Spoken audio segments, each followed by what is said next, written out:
Hello and welcome to the Russian Empire History Podcast, the history of all the peoples of the Russian Empire. I'm your host, JP Bristow, and this is Season 1, The Forest, the Steppe and the Birth of the Russian Empire, Episode 91, Gediminas Part II. A couple of episodes back, I mentioned the rather substantial differences in the historiography on Lithuania's expansion across Russia, Ukraine, Belarus, and Lithuania. One of several areas in which this is particularly expressed is the Lithuanian expansion into the Rus Kняжество. And the main reason why these differing narratives have been able to flower is a scarcity of sources. We have big gaps in the records and apparently contradictory sources written at various times that have allowed scholars to pick and choose, sometimes due to the evidence available at the time they were writing, sometimes due to ideological or nationalist purposes.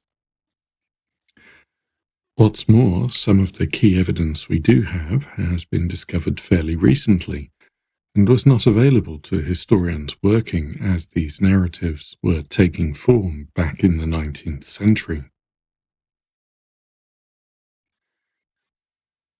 In this episode, I'm going to outline what we know or think happened as Gediminas moved southwards, and then we'll talk a bit about the sources and why it's more likely that Lithuania annexed its Rus territories by force than the friendly amalgamation sometimes posited in Ukrainian or Belarusian historiography. As Stephen Powell states in Lithuania Ascending, a pagan empire within East Central Europe, quote, "Historians have long remarked on the broad scope and peaceful nature of Lithuanian expansion. In this they are abetted by the lack of records from the cities that were so peacefully annexed. Silent screams become cries of joy. Lithuanians would be the only power in history to which peoples have willingly bent the knee. The Lithuanians, skilled as they were in diplomacy, did not shirk the use of main force when such proved necessary to the growth of their dominion. Relations with the Rus in the 13th century were largely bellicose, although war often alternated with alliance." End quote. As we shall see, relations remain frequently bellicose for the next couple of centuries. I think the main point of this quotation is clear. Whatever the evidence we have from this period, we just have no reason to accept that the Lithuanian expansion into Rus territory went against the whole of human experience and was a unique example of one people speaking a different language, following a different religion, simply staging a friendly takeover of another people.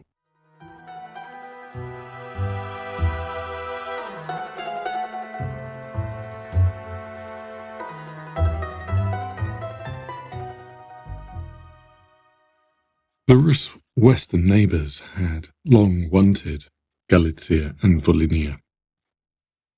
The lands of Red Ruthenia had changed hands several times over the centuries, and if you recall our episodes on the Galician Wars of Succession, Poland and Hungary had tried to bring the Kняжества under their control on numerous occasions. The lands were agriculturally rich and positioned to control the eastern borders of Poland and Hungary, and the trade routes from the Baltic to the Balkans and Central Europe to Kiev. So, from the last episode, Yuri Lvovich died sometime in 1308 or in 1315. He was succeeded by his son, Andrei, as knyaz of a unified Galicia and Volhynia. Andrei and his brother Lev then die in 1323, with varying reports of the circumstances. The story given to us in the Lithuanian chronicles is as follows. Gediminas concludes a treaty with the Teutonic Knights in 1320, and with the threat from that direction eliminated for the time being, he invades Volhynia and captures Vladimir. Andrei is killed while defending the city.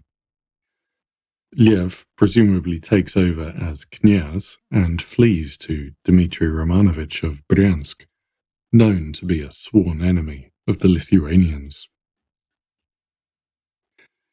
Gediminas remains in Brest for the winter, and in the spring marches on Kyiv.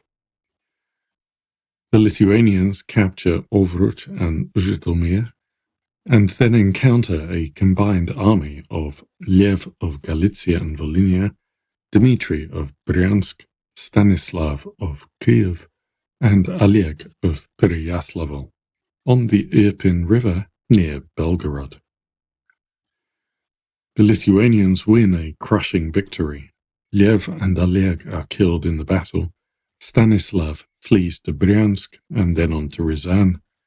Dmitry is not mentioned, but presumably returns to Bryansk. Gediminas takes Belgorod and continues on to Kyiv, which falls after a month-long siege. Vyshhorod, Cherkasy, Kaniv, Putivl, and Pereyaslav are also taken, and Gediminas installs his governor in Kyiv. At this time, Gediminas' youngest son, Lyubatas, aka Demetrius of Lyuba, was the ruler of Lutsk and Lyuba, towns in Volhynia. His first wife, Euphemia, was most likely the daughter of Andrei Yurevich. This familial tie goes back to the beginning of Gediminas' reign. Shortly after he took the throne, he attacked Brest. This led to Andrei and Lev entering into a mutual defense treaty with the Teutonic Knights, and then to settle this conflict, Gediminas and Andrei agreed to the marriage of their children. Gediminas appears to have wanted Lyubatas to rule Galicia and Volhynia, but he was opposed by Władysław I Łokietek, who listeners to the members' episodes will know had recently restored the throne of Poland. The pair agreed to a compromise in which Yuri Lwowicz's Polish grandson, Bolesław, took the throne and the Rus name of Yuri. By the time Bolesław Yuri died in 1340, Łokietek was also dead. Gediminas was in a much stronger position, and he appointed his son, Lyubatas, as the ruler of Galicia and Volhynia. Lyubatas' rule was still contested by the new king of Poland, Kazimierz III, Bolesław Yuri's brother-in-law, who seized most of the kняжество from Lyubatas, leaving him with only the eastern part of Volhynia. In 1366, Kazimierz and Gediminas' successor, Algirdas, sign a treaty under which Lyubatas retains eastern Volhynia with his capital in Lutsk, which is acknowledged to be part of the Grand Duchy of Lithuania, while Poland takes Galicia, western Volhynia, and Podolia as crown lands. In 1399, they are absorbed into the Kingdom of Poland, and the kняжества are no more.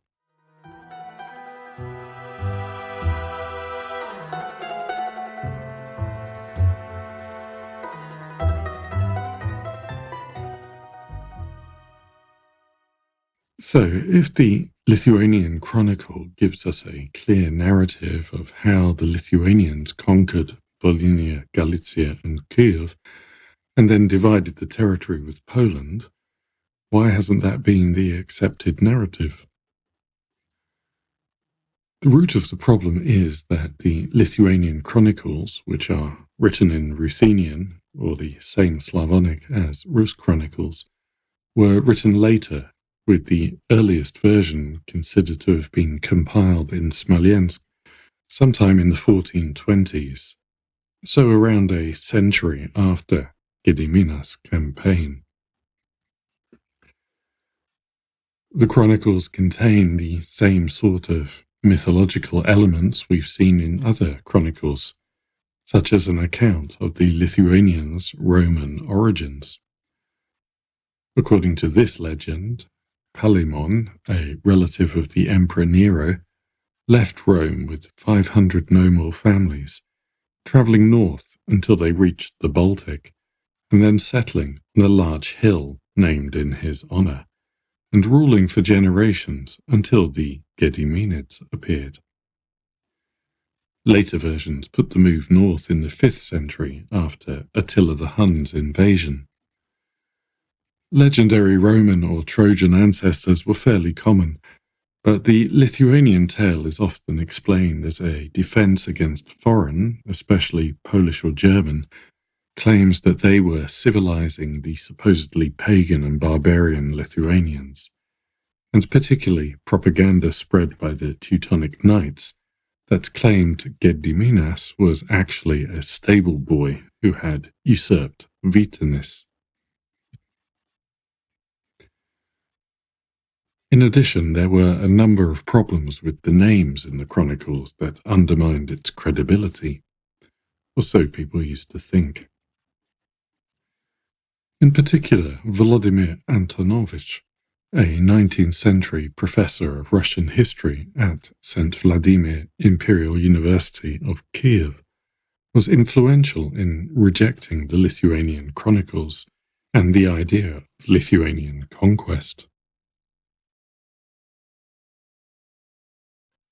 Antonovich was of Polish descent and originally studied medicine. He got involved in politics while at university, joining Polish democratic activists and preparations for the January uprising. He was a co-founder of the Związek Trójnicki, or Triple Society, which took its name from Volhynia, Podylia, and Kyiv, the three Polish, as they saw them, regions that Russia had annexed. The society advocated for the abolition of serfdom and peasant support for Polish independence, developing a belief in the peasantry as the core of the nation. In the course of events and the usual revolutionary disputes, Antonovich gradually switched his focus from Poland to Ukraine and began his historical studies. He became Mikhailo Hrushevsky's mentor and taught other prominent Ukrainian scholars. His position on the Lithuanian chronicles strongly influenced Hrushevsky and other historians involved in the emergence of Ukraine's own national history. Besides the problem of the idea of Lithuania's peaceful takeover of southwestern Rus going against all of history, and appeals to dynastic marriages and so on don't really help, as we've seen similar marriages with Poles and Hungarians since the 10th century. Much of Antonovich's work on why the Lithuanian chronicles should not be relied on was reasonable and well argued, based on the evidence available to him. However, since then, texts have continued to be discovered throughout the 20th century and even in the last couple of decades, which shed new light on some of the controversies.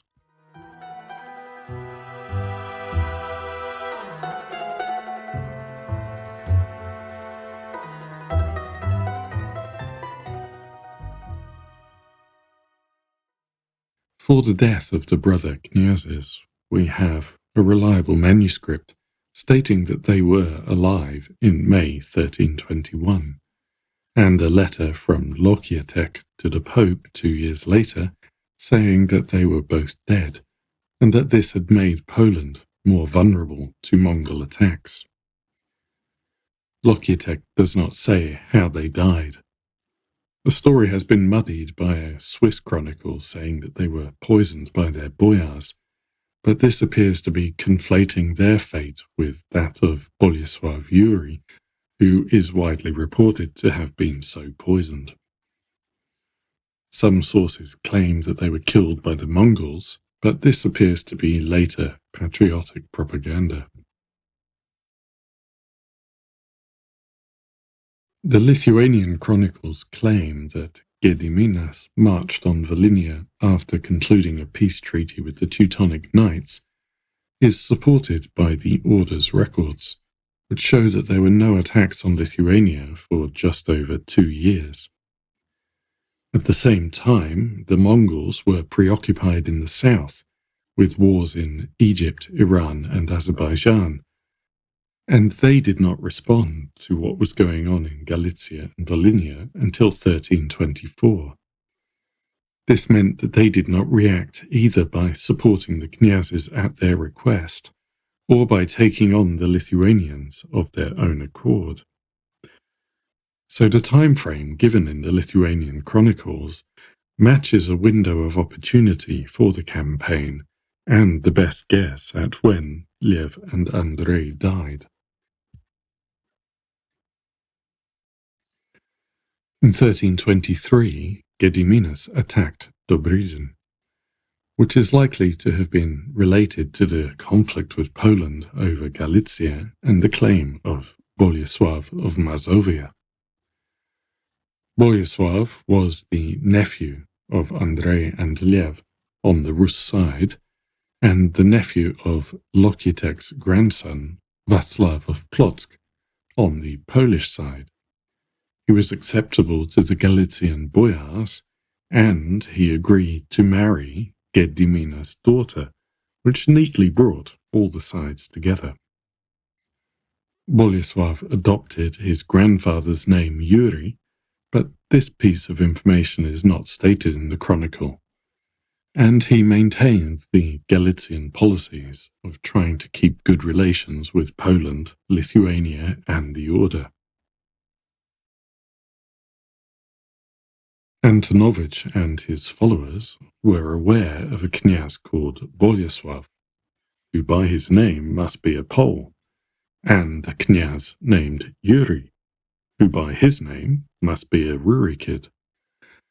Reasoning from this, that a Pole had briefly ruled in the 1320s and then the throne had returned to a Rurikid, he concluded that there could not have been any Lithuanian invasion. The evidence confirming that Bolesław and Yuri were the same Mazovian prince, and that he was also the son-in-law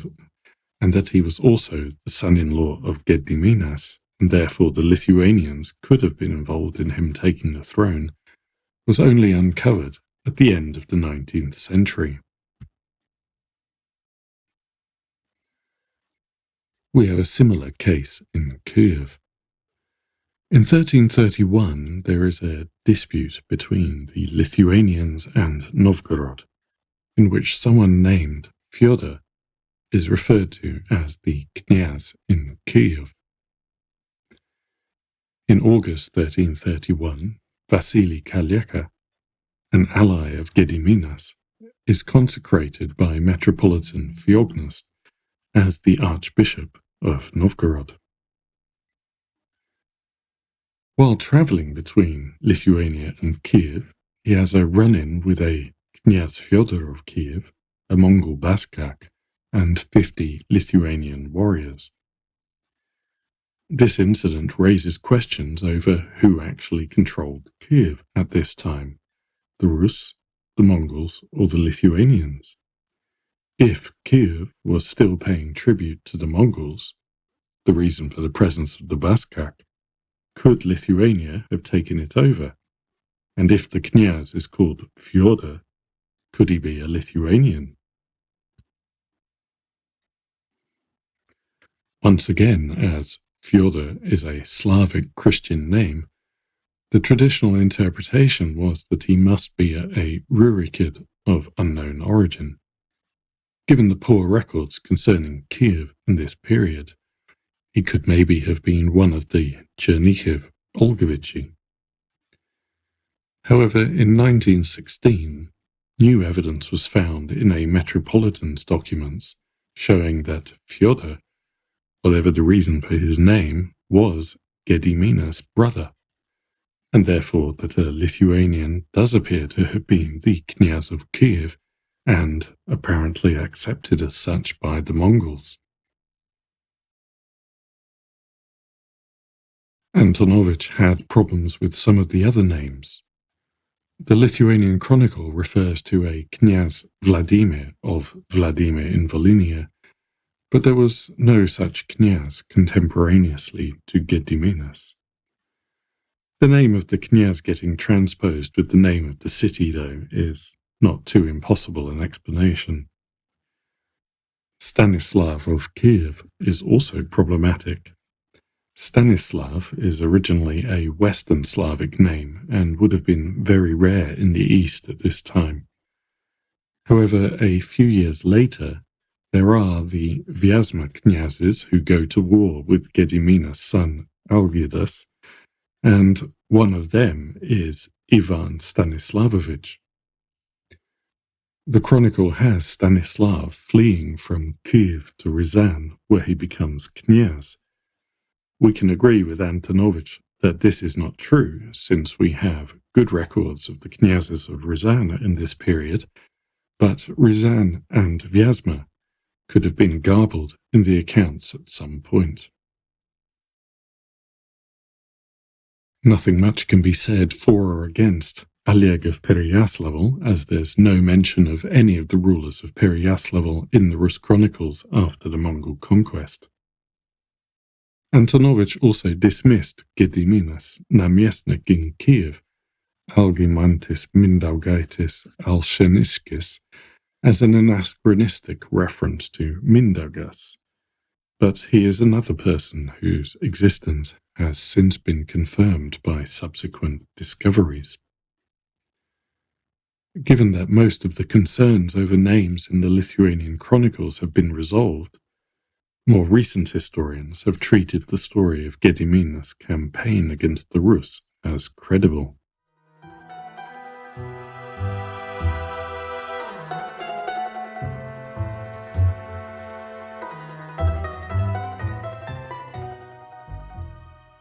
The mention of a Lithuanian knyaz travelling with a Mongol Baskak also raises the question of how the Lithuanians and the Mongols got along. We know that, to begin with, in the 13th century, they were generally hostile. The Mongols had reached and defeated the Lithuanians and had probably imposed tribute payments on them for a brief period, but they had not succeeded in fully subjugating them, and any tribute payments did not continue for long. We've also seen the knyazes of Galicia and Volhynia calling on the Mongols to defend them against Lithuanian raiding. However, on other occasions, when the Rus and Mongols were at war with Poland, the Lithuanians sometimes joined them. We also have at least one mention of Mongols helping the Lithuanians against the Teutonic Order. In 1324, a papal delegation visiting Vilnius reported that they were unable to obtain a private audience with Gediminas because he was, quote, engaged with the Tatars. Historians have wondered whether this was negotiations following the Lithuanian seizure of Kiev. If that was the case, they seem to have reached an agreement quite quickly, as there seems to have been a period of peaceful coexistence. As already noted, Gediminas' brother Fyodor was accompanied by a Mongol Baskak, who we have to assume was responsible for Kiev paying tribute to the horde.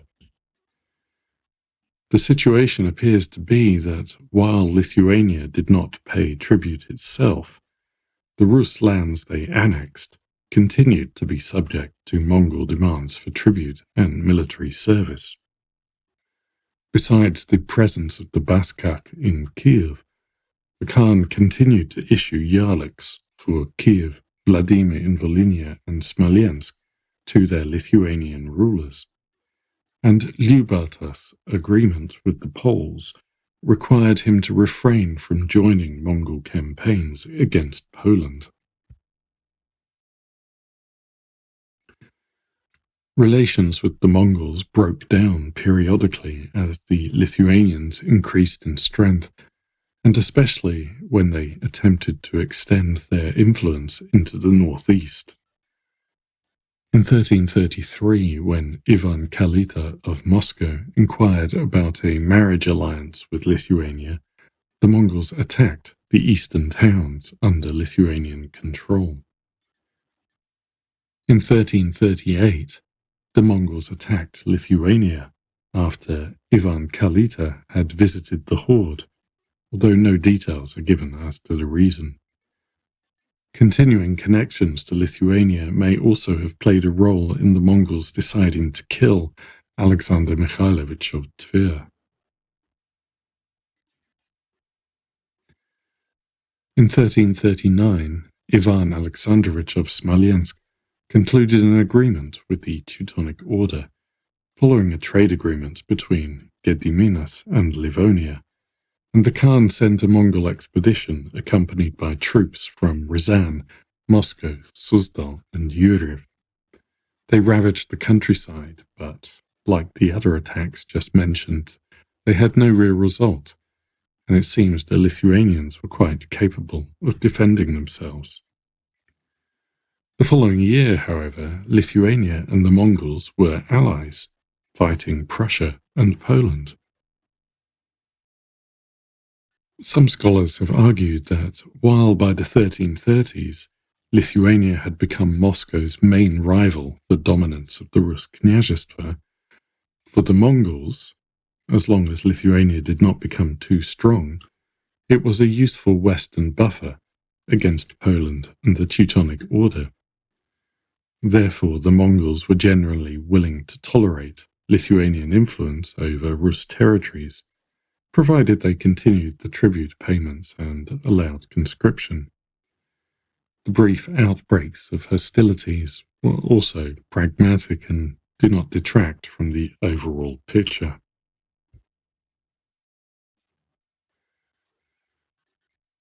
So, while the narratives that emerged in the early development of Ukrainian and Belarusian national historiographies did have some reasons for rejecting the idea of Lithuanian expansion as driven by conquest and military aggression, new discoveries over the last 100 years, plus the general experience of human history, have made the version of events in the Lithuanian chronicles more reliable.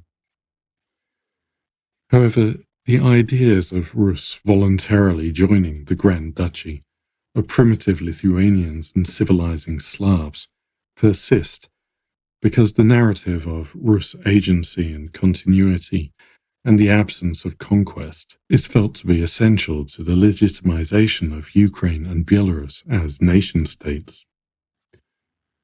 But that is part of the argument between Ukraine and Belarus and Russia.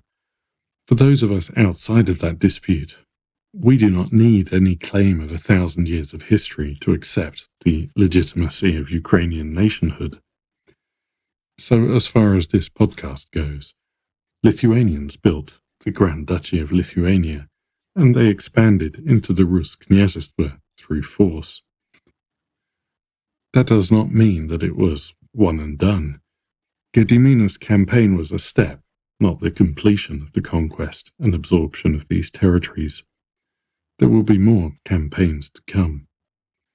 Thank you for listening, and until next time, goodbye.